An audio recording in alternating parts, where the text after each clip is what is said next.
Hello and welcome to the video. This is a very quick look at the new version of the RunCam Thumb Pro 4K. Now this, I guess, is its third iteration of the RunCam Thumb. The original one I looked at a while ago, which was a great idea, but I think they got caught out with the timing and everybody just loved gyro flow so much. Although it had gyro data, didn't work very well with it.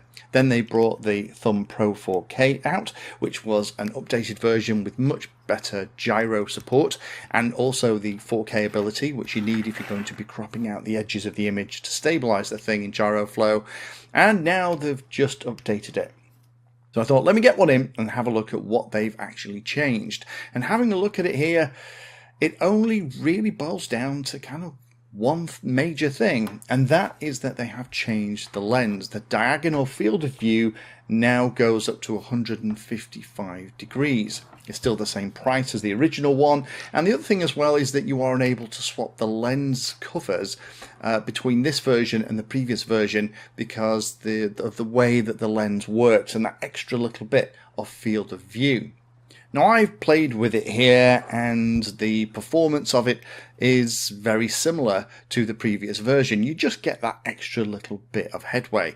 Now there have been a couple of firmware updates, so if you're watching this and have any of the RunCam thumbs, do go and download the latest and greatest version. It is getting better all the time, and to access some of the features when you actually set it up in things like the app, it'll warn you that you need some of the latest and greatest firmware. It's pretty easy to download, just pop it on the SD card and follow the process.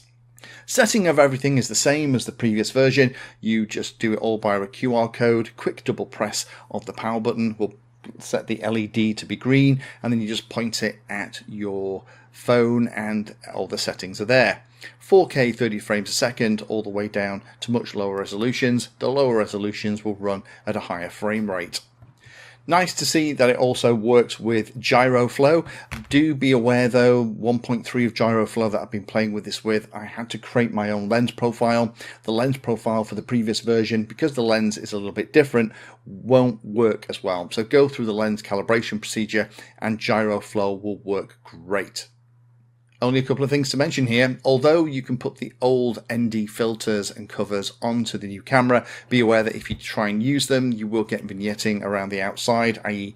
darken areas in the corner. You'll notice that the new ones all have those cut recesses to give a field of view with that wider view from the new lens array. It's a shame it's taken 3 versions to get to this, what I would consider the perfect version of the Thumb Pro. I really like the extra field of view, the performance is great, gyro flow integration is fantastic, and it just works. It's lightweight, it'll go everywhere, and you can now run it vertically too, which gives you a lot more options.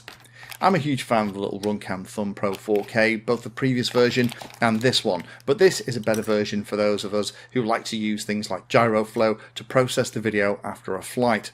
I just wish there was kind of a stick of gum style version of this where the lens was at the end, so it could be handy to put in flat in things like wings and airplanes.